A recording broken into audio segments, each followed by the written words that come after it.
context. Okay, there you go. We appreciate that. Well, Dave, here we are. I mean, again, this season, it always rolls by quickly. We're already to week 7, and maybe we'll just start from last night, the Old Man Bowl. I don't know if people started Flacco or Rodgers, but any of what you saw last night surprise you? Well, yeah, I mean, obviously the fact that the Bengals played as well as they did and that Flacco played as well as he did against the Steelers was surprising. And we all thought on Fantasy Football Today that Rodgers was going to have a good game. I don't know if we expected him to do this. Obviously, if we did, we would have had him as a top 5 quarterback for the week.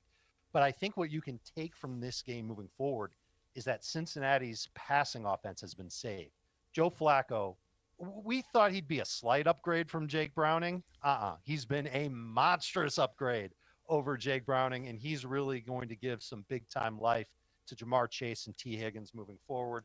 Maybe a tight end like Noah Fant could end up being a good streaming option.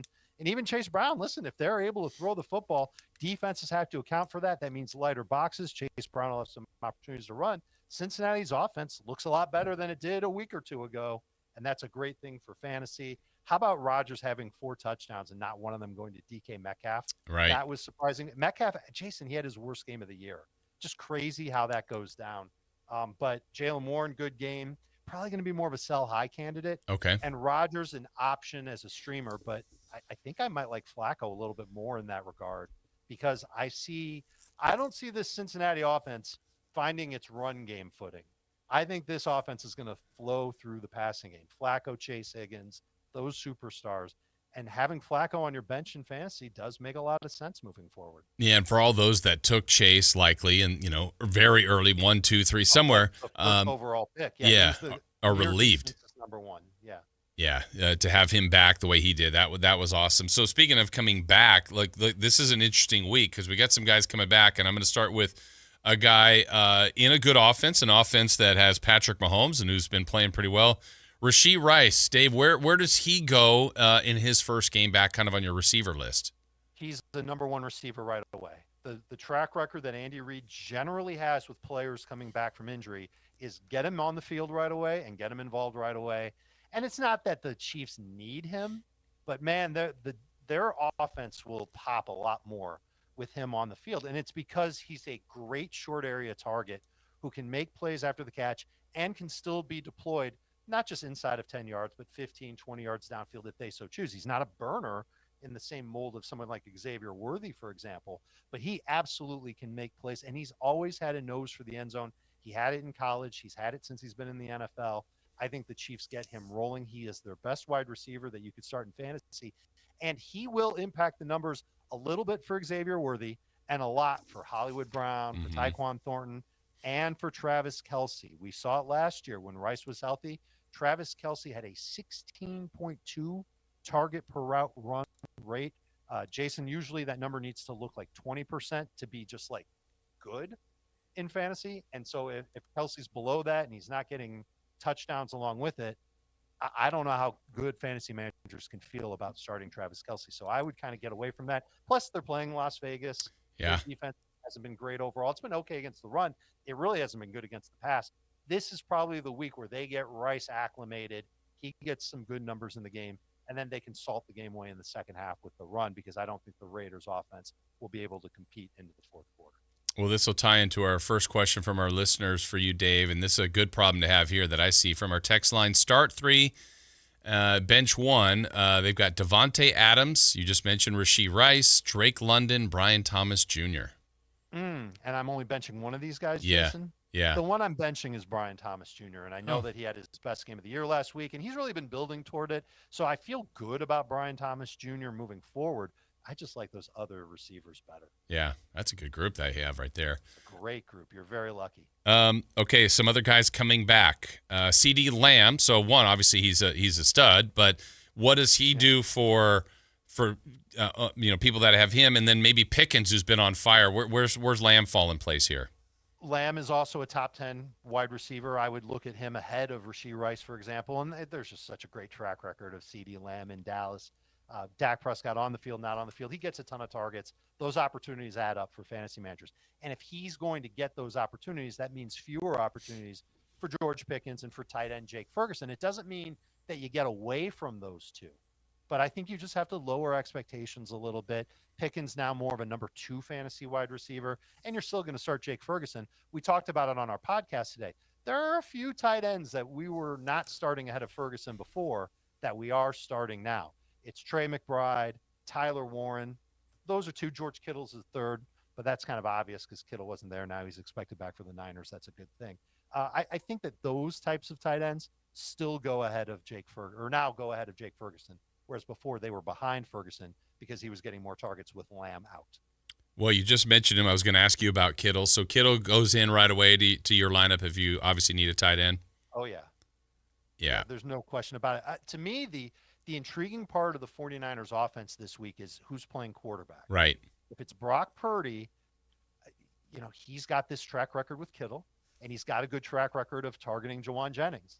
And if he's under center, I don't know if Kendrick Bourne gets the same type of opportunity that he got with Mac Jones. We know that Bourne and Mac Jones, they were in simpatico, man. They really had a great thing going.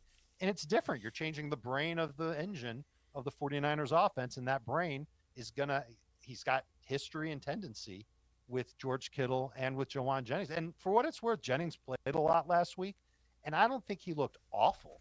Like, he was still, I saw quickness in his breaks, in his jukes. Those are things that Kendrick Bourne doesn't quite have as much of. So the timing that Bourne had with Mac Jones, awesome. I don't know if he's got that same type of timing down with Brock Purdy. So I kind of like Jennings more, but it's not like I'm running out to start either of those wide receivers this week. In the defensive realm for the 49ers, I mean, to lose Bosa and then Warner's just a killer. Oh, it's a crusher. Where did they just plummet in your defensive rankings? Yeah, once they lost Bosa, they really plummeted for me because I believe that pass rush is everything. And if you can't rush the quarterback, it almost doesn't matter who else you have on your defense unless you've got all-world cornerbacks, all-world linebackers, and I'm talking multiples of those guys. Yeah. Not just Fred Warner. One Fred Warner, of course he's awesome. Of course he's great, and that helps against the run. Warner, when he plays in the pass coverage, that does take away from tight ends. So, yes, he annoys us in that regard because tight ends aren't as productive. He's doing his job, and if he's not there, Nick Martin's going to get an opportunity. I think there's a clear step down from Fred Warner to Nick Martin. I don't think that's saying anything crazy, but this defense does definitely look a lot different without 2 of its very best players. All right, we got a lot more coming in on our text line. Feel free to keep doing this for Dave Richard, 916-339-1140. On the text line, let's see, Dave. Need help, Krosky, Merritt, or ATN and starting a flex? I would rather have give me. I heard Krosky, Merritt, and ETN. I was coughing off air. So no, that was the 2, I guess, between one of those. Yeah. Krosky, Merritt, I know last week was bad. I actually took some positives away. The fact that he had 17 carries last week, and it was against Chicago. Yeah, that's a matchup he should have dominated. He didn't do it. Now he gets Dallas. That's an even better matchup. I would still go right back to Krosky, Merritt. Okay, I need an RB2. I've got, they're misspelled. Okay, Charbonnet or Mason? Mason, for sure. Okay. We've seen him catch 3 balls each of his last 2 games. Philadelphia's defense, they're good against the run. They're not dominant against the run. Vikings offensive line is getting healthy. I like Mason as a number 2 running back. Yeah, what's going on in Seattle's running game? But Walker, I thought would be more Charbonnet. Have they figured that out? Oh, they figured it out, Jason. You're not going to like what I'm going to tell you. So they want to involve both running backs. Yeah. And the way that it's really working is Charbonnet is dominated on 3rd downs, passing downs, 2-minute offense, and at the goal line. These are all areas where you can rack up fantasy points pretty quickly if you're a running back because you're catching passes, you're scoring touchdowns. And Walker isn't as involved. Yeah. And so if Walker's already losing that role and Charbonnet is still picking up some touches along the way on traditional 1st and 2nd downs, even though Walker's been more efficient as a runner, it's taking away opportunities and it's taking away numbers for fantasy from Kenneth Walker to the 3rd. Add on to that they're taking on the Texans this week. They are one of the very best run defenses in the National Football League, 3.3 yards per carry allowed to running backs. This is a week where I think Sam Darnold's going to have to throw the ball a lot. I don't think he's going to throw downfield a ton, but a lot of short, quick passes, trying to avoid that awesome secondary from Houston as much as he can.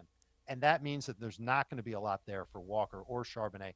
I would honestly try and get away from both of those guys. If I had to pick one, it would be Walker because I don't think Charbonnet has that great of a chance at scoring either because of the matchup against Houston. We're being asked, is Luke McCaffrey a decent third wide receiver this week in deep leagues?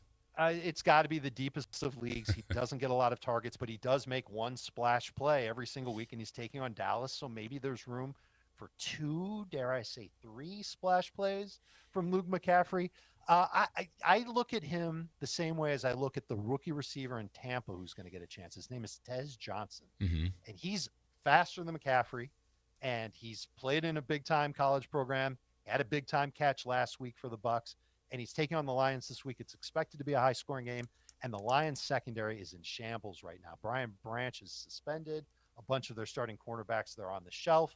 There's going to be opportunities in this game for Tez Johnson to rip off a couple of big plays. I like him better than Luke McCaffrey, and you can find Tez Johnson on your waiver wire. I was going to ask you about Baker Mayfield. I think you just answered there with the high-scoring expectation for that game. He's been great. Yeah, you can start him. Okay, even with those injuries at receiver? Well, the not having Emeka Egbuka absolutely stinks. And Chris Godwin, in his first game, he looked good. In his second game, he looked bad. And my guess is he was playing hurt in the second game. Mike Evans might come back. That will definitely help out Baker Mayfield. As long as Evans plays, I think Baker's earned the benefit of the doubt, Jason. Yeah. He's played really well this year. Out here, a lot of people are Cam Skattebo fans. Played high school here, played at Sacramento State, then moved on to Arizona State. What a week last Thursday. Where's Skattebo on your running back list? He's a number 2 fantasy running back, but I would lower expectations taking on the Broncos. I mean, look at what Denver just did against Saquon Barkley and Breece Hall in consecutive weeks. I mean, they've got a very good defense overall. Their run defense is great. I think it's even worse for Skattebo in non-PPR leagues, but you'll still probably start him as a number 2 option there, at least in full PPR. When the Giants are winning, he doesn't get a lot of targets, but when they're losing, he does. So he could end up with 5 catches against Denver. I just don't know how much he'll do with them. Yeah. Let's see. We've got here, Dave, for you. Hollywood Brown, Mims, or Malik Washington for my wide receiver flex. I don't want to start Hollywood Brown, but if I've got to use him compared to those other receivers, I would. But this is where I would go back to Tez Johnson as someone that you could pick up off the waiver wire. If he plays, Tutu Atwell is somebody that I like a lot for the Rams. He's taking on the Jaguars. That game's in London. We know Puka Nacua is not playing. That's another downfield option that Matthew Stafford can throw to. Romeo Dobbs is still out there in a sprinkle of fantasy leagues. You can look at him. Trey Tucker, same thing. The point is that there are wide receivers that you can go to on your waiver wire who should do better than Hollywood Brown. And if it were a normal week, if it were one of the first 6 weeks, I wouldn't even suggest that. But because Rashee Rice is coming back, I think he's going to soak up targets away from others in Kansas City's offense. Okay, we're being asked about Woody Marks. Is he just leave him on your bench until you see it again type of guy? I prefer it to be that way, but the matchup against Seattle, it's no good for the Texans running backs either. But maybe C.J. Stroud gets the ball out of his hands quick, just like he's been doing in the past couple of games, and that should benefit Woody Marks. I've got him as a number 3 running back. In PPR, he's a little bit more appealing. Maybe he catches 3 or 4 balls. Maybe he ends up with 50 or 60 total yards. All right, just to kind of cover maybe a wide variety of your quarterback list, running back list, wide receiver list, maybe who's higher this week than that might catch someone's attention going, oh, I wasn't thinking about playing them, but Dave's got them ranked higher than normal. Yeah, I wish you had asked me that yesterday because Rodgers was one of those names, but other names like quarterback, Goff is certainly in contention there. Sam Darnold, Matthew Stafford, Kamani Vidal. We talked about him a lot on our podcast last week, and then he went out against the Miami Dolphins, had a monster game. Not taking on the same type of defense this week, but he's somebody who I view as a number 2 fantasy running back. He caught the ball a bunch last week. I think he'll end up being pretty good. We talked about a lot of receivers that can work as number 3 guys. Here's one that could work as a high-end number 3, Jameson Williams. Big game last week, only his second good game of the year, but he's taking on Tampa. That secondary is getting a little bit healthier, but I could see this game being high-scoring between the Bucs and the Lions as well. Jared Goff likes to look for him in that type of situation. This could also be the week for Matthew Golden to strike it big. He's had double-digit PPR point games the past couple of weeks. Maybe this is the week he scores on top of it, really ends up being very good. And then at tight end, I'll give you a couple names. Harold Fannin, Cleveland. I don't think David Njoku is going to play. The matchup is great for him against Miami. Could very easily see Harold Fannin have a big game. Zach Ertz for the Commanders. I've got him as a top 10 tight end as well, taking on Dallas. Again, high-scoring game. Terry McLaurin doesn't look like he's going to play, Jason. And so that means that Zach Ertz could have an opportunity to have 5 catches, 50 yards, and a touchdown on top of it. Well, you might have given us this answer, our last one that came in here for you. Any sneaky pickups that Dave has for us to keep an eye on to grab? What's who you've got your sights on? So is Fannin one of those? Fannin was one of those, but he's already been picked up in a bunch of leagues. Every Thursday, I go on YouTube and I do a short show about players to stash. And there are always names on that list. You can go to YouTube right now, search for Fantasy Football Today, and it's either called like the Beat the Waiver Wire or the Must Stash Show, something like that, to help people get ahead. One of the names we talked about this week on the show was Luther Burden in Chicago. We saw his route rate go up last week. DJ Moore might end up playing for Chicago in this game, but Luther Burden could end up developing into being the number 2 receiver in Chicago's offense. That's going to be a pretty good spot to be in. Awesome. Well, we appreciate always your insight. I know our listeners do as well. And for those that follow you all the time, where else can they get all of this incredible information that you have for them? There's YouTube, just like I talked about, youtube.com, search for Fantasy Football Today, and then just subscribe to it, and then you won't miss a single episode. We do 2 starter sit shows every single week during the football season, and then we talk football year round. So if you're really into fantasy football, we're the show for you. And then also anytime on CBSSports.com, CBS Sports HQ. CBS Sports HQ is our live streaming channel. You can literally go to any browser, any device. It's free, especially when there's breaking news in sports. I love going to CBS Sports HQ and getting the latest news on what's happening in sports with smart analysis and data to back it up. That's awesome. Well, I hope you are able to text Carmichael Dave some back remedies so we can have him return. And good luck in your fantasy leagues this week. He'll love it. I'm going to help him go back to work. So he can't sit at home on a couch. Exactly. Eating Cheetos, watching movies. I know. No, I'm gonna make you get back to work, Dave. Allegedly, the back is hurting. Yeah. Oh, we don't even know for sure. Well, who knows? He could be playing hooky. He could be. Where do you think he'd go? Well, he's not watching Florida State highlights. I know that. Who is?